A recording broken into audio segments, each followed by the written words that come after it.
ৰাজস্থান ৰয়েলছৰ জয়ৰ যাত্ৰা এটা জয়ৰ বাবে ৰাজস্থান ৰয়েলছে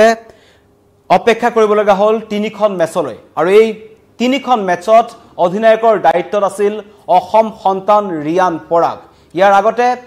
প্ৰথমখন খেলত কলকাতাৰ বিৰুদ্ধে বৰ্ষাপাৰাত পৰাস্ত হৈছিল ৰাজস্থান ৰয়েলছ সকলোৰে চকু আছিল সিএসকে তাতে ধোনীৰ উন্মাদনা আছিল খেলখন অত্যন্ত গুৰুত্বপূৰ্ণ আছিল উত্তেজনাপূৰ্ণ খেল আছিল কিন্তু ৰিয়ান পৰাগে শেষ হাঁহি মাৰিবলৈ সক্ষম হ'ল আৰু ৰিয়ান পৰাগৰ নেতৃত্বতেই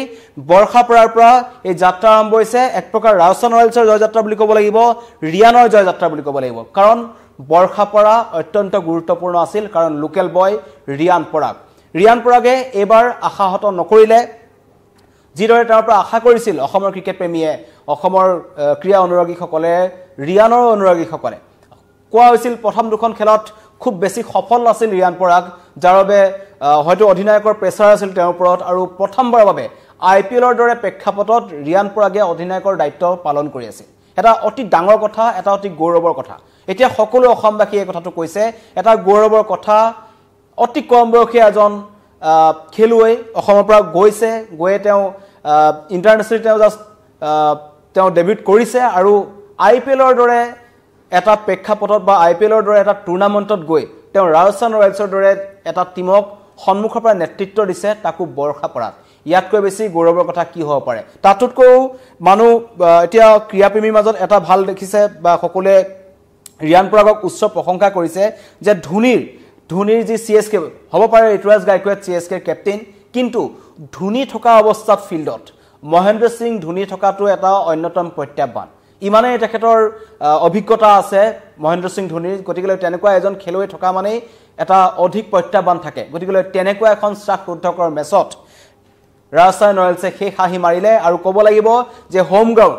বৰ্ষাপাৰাৰ পৰা অসমৰ লৰাৰ অধিনায়কৰ পৰা অধিনায়কত্বত প্ৰথমে খেলখন জিকিছে আৰু ক্ৰমাগতভাৱে চেন্নাই ছুপাৰ কিংছ দ্বিতীয়খন খেল হাৰিলে গতিকে লিখিব লাগিব বা আমি ক'ব লাগিব যে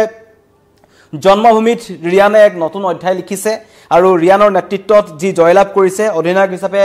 আইপিএলত এটো প্ৰথমটো জয় ৰিয়ান পৰাগৰ বেটাৰ পৰা বহু চমক দেখা পোৱা গৈছে ইয়াৰ আগতে তেখেতে বেটাৰ ইতিমধ্যে সমালোচনাক প্ৰত্যুত্তৰ দি আছে কিন্তু এবাৰ অধিনায়ক হিচাপে তেখেতৰ এটা নতুন ৰূপ দেখা পোৱা গৈছিল সকলোৱে ৰিয়ান পৰাগৰ ওপৰত আস্থা ৰাখিছিল কেৱল সমালোচকসকলে সমালোচনা কৰি থাকিব হেতু কৰি আছে আগৰ পৰাই কিন্তু ৰাহুল দ্ৰাবিডে খেলৰ এদিন পূৰ্বে যোনখন তেওঁ প্ৰেছ কনফাৰেন্স দিছিল ৰাহুল দ্ৰাবিডে কৈছিল যে ৰিয়ান পৰাগ ৰাজস্থান ৰয়েলছৰ এজন অন্যতম শ্ৰেষ্ঠ বেটসমেন আৰু অধিনায়ক হিচাপেও তেখেত যথেষ্ট সফল তেখেতে যথেষ্ট ভাল কাম কৰিছে ডমেষ্টিক ক্ৰিকেটত অসম ৰঞ্জী ক্ৰিকেটক তেখেতে ৰঞ্জী দলটোক তেওঁ সন্মুখৰ পৰা নেতৃত্ব দিছে আৰু এবাৰো ৰাজস্থান ৰয়েলছৰ ক্ষেত্ৰতো ব্যতিক্ৰম নহব ঠিক একেদৰে কুমাৰ সাংগাকাৰা যিজন ক্ৰিকেটৰ কিংবদন্তি শ্ৰীলংকাৰ দলৰ এসময়ৰ তেওঁ উইকেট কিপাৰ এজন অভিজ্ঞ বেটসমেন বিশ্বমানৰ বেটসমেন তেওঁৰ চকুত ৰিয়ান পৰাগ পৰিছিল গতিকে যিসকল ক্ৰিকেট বিশেষজ্ঞ আছে তেওঁলোকে ৰিয়ান পৰাগক জানে যে ৰিয়ান পৰাগৰ ভৱিষ্যত আছে আৰু সেই ভৱিষ্যতৰ আৰম্ভণিৰ যিটো জেউটি বৰ্ষাপাৰাৰ পৰা আৰম্ভ হৈছে আৰু কালিৰ যিখন খেল আছিল আচলতে এখন অতি চাকৰুদ্ধকৰ খেল আছিল প্ৰথমে বেটিং কৰিলে যেটো ৰাজস্থান ৰয়েলছে আপোনালোকে খেলখন চাইছিলে 182 ৰানৰ লক্ষ্য ৰিয়ান পৰাগৰ এটা কেচ হেতুক লৈ পেলাই এতিয়া গোটেই মেচখনৰ টাৰ্নিং পইণ্ট বুলি ক'ব বিচাৰিছে কাৰণ খেলখন চেন্নাই জয়ৰ পৰা বেছি দূৰত নাছিল শিৱম দুবে যেনেকৈ ধৰণে বেটিং কৰি আছিল হয়তো খেলখন এক প্ৰকাৰ লৈ যাব বুলি সকলো আশা কৰিছিল সকলোৱে ভাবিছিল যে এইখন খেল চেন্নাই ছুপাৰ কিংছে জিকিব কিন্তু ৰিয়ান পৰাগৰ এটা কেচ ৰিয়ান পৰাগৰ এটা অনবদ্য কেচ যেটো ড্ৰাইভ কৰি তেওঁ ধৰিলে ধৰাৰ পিছত খেলৰ গতি খলনি হ'ল গতিকে ৰিয়ান পৰাগৰ পৰা বেটে ফিল্ডিংয়ে অধিনায়কত্বত সকলো ফালৰ পৰা কালি ৰিয়ান পৰাগক সুন্দৰ প্ৰদৰ্শন দেখা গ'ল আৰু শেষত যি জয়ৰ বাবে যি ৰাজস্থান ৰয়েলছে সংগ্ৰাম কৰি আছিল সেই সংগ্ৰামৰ অন্ত পৰিল বৰ্ষাপাৰাত আৰু সকলোকে ঘৰুৱা দৰ্শকৰ সন্মুখত ৰিয়ান পৰাগে এক সুন্দৰ উপহাৰ দিলে বুলি ক'ব লাগিব সমগ্ৰ অসমবাসী ৰাইজক আপোনালোকে মন্তব্য কৰিব পাৰে মই আপোনালোকৰ মন্তব্য লব বিচাৰিম দেৱব্ৰত গুপ্তাই লিখিছে খেলখন খুব সুন্দৰ হৈছে বুলি তেওঁ লিখিছে আৰু কমেন্ট আপোনালোকে যদি ৰিয়ান পৰাগ সন্দৰ্ভত কৰিব বিচাৰে তেন্তে মই নিশ্চয় আপোনালোকৰ কমেন্ট লব বিচাৰিম কাৰণ অসমৰ এজন লৰা আন্তঃৰাষ্ট্ৰীয় ক্ৰিকেটত যিসকল ডাঙৰ ডাঙৰ ক্ৰিকেটাৰ আছে বিশ্বৰ কিংবদন্তি ক্ৰিকেটাৰ আছে সকলোৱে আজিৰ তাৰিখত ৰিয়ান পৰাগক চিনি পায় বা ৰিয়ান পৰাগৰ নামটো চিনি পায় আৰু ৰিয়ান পৰাগ অসমৰ সন্তান অসমৰ পৰা গৈ তেওঁ আন্তঃৰাষ্ট্ৰীয় ক্ৰিকেটত দপদপাবলৈ সক্ষম হৈছে বিশেষকৈ IPLৰ নিচিনা টুৰ্ণামেণ্টত তেওঁ জিলিকি আছে য'ত হয়তো শচীন তেণ্ডুলকাৰৰ সন্তান অৰ্জুন তেণ্ডুলকাৰে খেলিবলৈ বিচাৰি আছে কিন্তু পোৱা নাই গতিকেলৈ সকলোৰে বাবে এটাখন যুঁজ বাগৰ থাকে কিন্তু এইখন প্লেটফৰ্মত বা এনেকুৱা এটা টুৰ্ণামেণ্টত নিজকে প্ৰতিষ্ঠা কৰাটো এটা অতি ডাঙৰ কথা আৰু এই ৰাজস্থান ৰয়েলছৰ দলটোৱে মেনেজমেণ্টকো ধন্যবাদ দিব লাগিব যে ৰিয়ান পৰাগৰ প্ৰতি তেওঁলোকে ইমানখিনি দায়িত্ব দিছে বা ৰিয়ান পৰাগলৈ তেওঁলোকে ইমানখিনি ৰিস্ক ল'ব বিচাৰিছে গতিকেলৈ ৰিয়ান পৰাগ দিনক দিনে উজলি উঠিছে আৰু সেইটো কালিৰ খেলখনত যেহেতু এতিয়া পিছৰ পৰ্যায়ৰ যিখন খেল আছে ৰাজস্থান ৰয়েলছৰ সকলোতে সঞ্জু চেমছনে নেতৃত্ব দিব কিন্তু কালিৰ খেলখনৰ আটাইতকৈ গুৰুত্বপূৰ্ণ কথাটো হ'ল এই খেলখনত যদি কালি ৰাজস্থান ৰয়েলছ জয়ী নহ'লহেঁতেন তেন্তে আকৌ হোম গ্ৰাউণ্ডৰ বাবে তেওঁলোকে কিছুমান বা অন্য খেলকেইখন য'ত আছে হয়তো ৰাজস্থানত বাকীখন খেল আছিল কিন্তু তেওঁলোকে প্ৰত্যাহ্বানৰ সন্মুখীন হ'লহেঁতেন তিনিখনকৈ মেচ লেঠাৰিকৈ হাৰি অহাটো এটা দলৰ বাবে কিন্তু চিন্তাৰ কাৰণ যি চিন্তা আঁতৰাৰ বাবে অত্যন্ত প্ৰয়োজন আছিল আৰু স্থান আছিল বৰ্ষা পৰা অসমৰ ৰাইজ কালি গোট খাইছিল আৰু যথেষ্ট ভিৰ হৈছিল কালি খেলখনত যিসকল গৈছে তেওঁলোকে দেখিছে ধোনীক চাবলৈ ভিৰ কৰিছিল ধোনী অনুৰাগীৰ ভিৰ হৈছিল আৰু ধোনীৰ পৰা ধোনীয়ে যেনেকুৱা ধৰণৰ কালি শ্বট খেলিবলৈ গৈছিল আৰু বা যেনেকুৱা ধৰণৰ তেওঁ খেলি আছিল কৰবাত চিন্তা হৈছিল কিন্তু ৰিয়ান পৰাগে শিৱম দুবে যোনটো কেচ ধৰিলে লগে লগে খেলখনৰ গতি সলনি হ'ল আৰু তাৰ পিছতেই এক প্ৰকাৰ লাহে লাহে উইকেট পৰিবলৈ ধৰিলে আৰু খেলখন ৰাজস্থান ৰয়েলছৰ পক্ষলৈ আহিল কমেণ্ট কৰিছে কংকনা শইকীয়াই ৰিয়ান পৰাগৰ কষ্ট সফল হ'ল অসমীয়া ল'ৰা দেখি ভাল লাগিছে নিশ্চয় অসমীয়া ল'ৰা দেখি ভাল লাগিছে কষ্ট সফল হৈছে তেখেতৰ কষ্ট নহয় আচলতে তেওঁ নিজৰ বাবে যিমানখিনি সময় দিছে সমালোচনা কৰা হৈছিল ৰিয়ান পৰাগক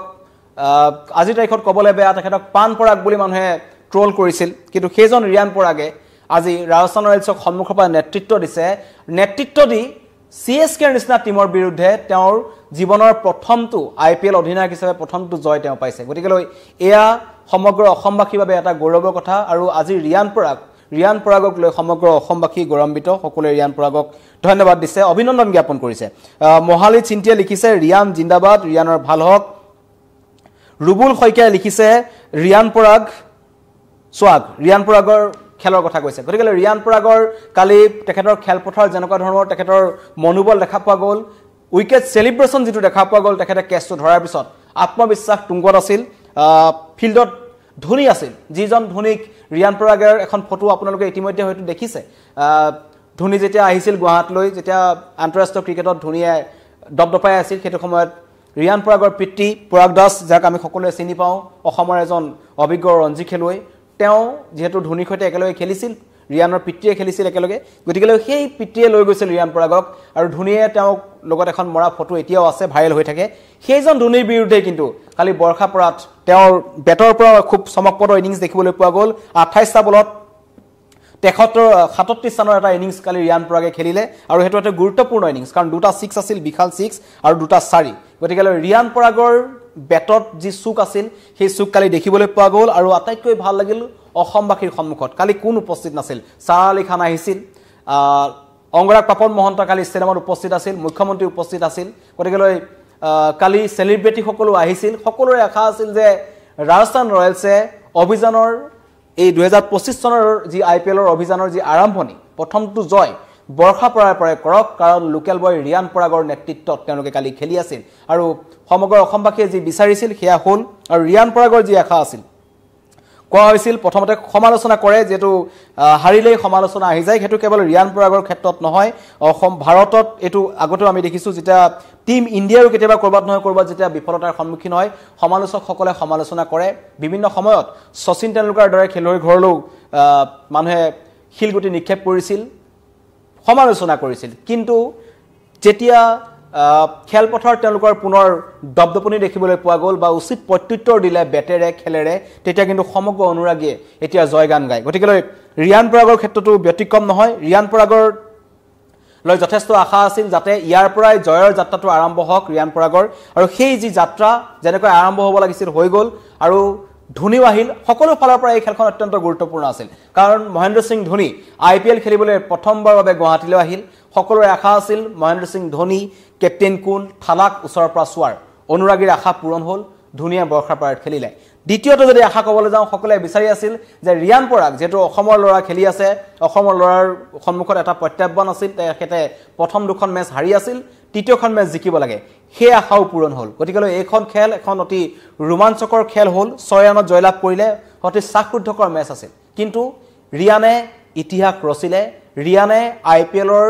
ইতিহাসত তেখেতৰ অধিনায়কত্বত প্ৰথমটো জয় পালে এজন অধিনায়ক হিচাপে ৰাজস্থান ৰয়েলছক তেখেতে এই জয় সোৱাদ দিবলৈ সক্ষম হ'ল আটাইতকৈ ডাঙৰ কথা তেওঁ যাক আটাইতকৈ সন্মান কৰে যাৰ খেল দেখি তেওঁ ডাঙৰ হৈছিল মহেন্দ্ৰ সিং ধোনীৰ বিৰুদ্ধে খেলিছিল তেওঁ আৰু দবদবাবলৈ সক্ষম হ'ল গতিকে শিৱম দুবৰ কেছটো কথা আকৌ এবাৰ কৈছো কাৰণ ক'বই লাগিব সেই কেছটোৱে আছিল কালিৰ খেলখনৰ টাৰ্নিং পইণ্ট ৰিয়ান পৰাগ জিলিকিছে ৰিয়ান পৰাগ জিলিকিব ৰিয়ান পৰাগে ক্ৰিকেটৰ বিশ্বত আধিপত্য বিস্তাৰ কৰিব সেই আশা সমগ্ৰ অসমবাসী ধন্যবাদ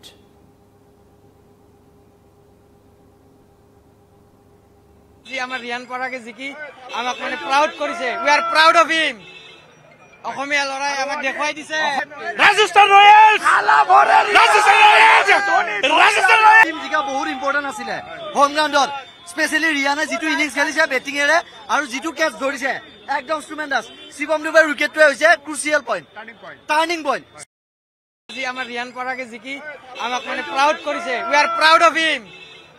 অসমীয়া লৰাই আমাক দেখুৱাই দিছে Rajasthan Royals Rajasthan Royals team জিকা বহুত ইম্পৰ্টেন্ট আছিল হোম গ্ৰাউণ্ডত স্পেশালি ৰিয়ানে যেটো ইনিংস খেলিছে বেটিং এৰে আৰু যেটো ক্যাচ ধৰিছে একদম ট্ৰুমেন্ডাস শিৱম দুবৰ উইকেটটো হৈছে ক্ৰুচিয়েল পইণ্ট টাৰ্নিং পইণ্ট জি আমাৰ ৰিয়ান পৰাগে জিকি আমাক মানে প্ৰাউড কৰিছে we are proud of him Asomiya লৰাই আমাক দেখুৱাই দিছে Rajasthan Royals Rajasthan Royals team জিকা বহুত ইম্পৰ্টেন্ট আছিল হোম গ্ৰাউণ্ডত স্পেশালি ৰিয়ানে যেটো ইনিংস খেলিছে বেটিং এৰে আৰু যেটো ক্যাচ ধৰিছে একদম ট্ৰুমেন্ডাস শিৱম দুবৰ উইকেটটো হৈছে ক্ৰুচিয়েল পইণ্ট